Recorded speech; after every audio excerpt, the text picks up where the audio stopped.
Handy Hudsonite here. If you're concerned about safety with your email, I'm going to show you how you can easily disable external images from being loaded into your incoming emails, as well as possible tracking code.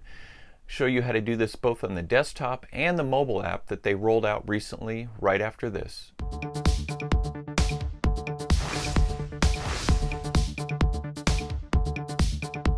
Gmail just released the ability to not load external images by default on their mobile platform, and I'm going to show you exactly how to use this. Gmail has had the option of downloading external images in your email messages for quite some time in their desktop version.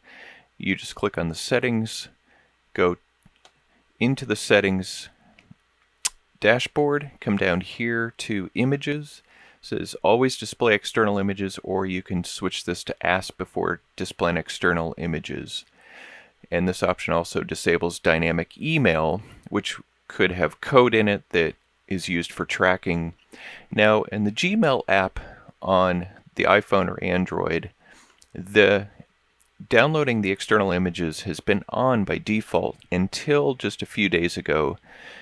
Google rolled out a new update that allows you to change that. So let me show you here. I have an iPhone, and we're going to go into the Gmail app. We want to go into settings, scroll all the way down into settings, choose the email address you want to change this on, and then come down here to images, and you'll see the same options. Always display external, and you see that's selected by default, or ask before displaying external images, and then you come on out and it is now on. So you can rest assured that any emails with images or code, tracking code in it, are not going to go into effect when they come into your inbox. Appreciate you watching. Be sure to subscribe to my channel, The Handy Hudsonite, for more tips, hacks, and reviews so that you can get the job done. And don't forget that notification bell so that you can get content as it goes up on a regular basis. And I'll see you in the next video.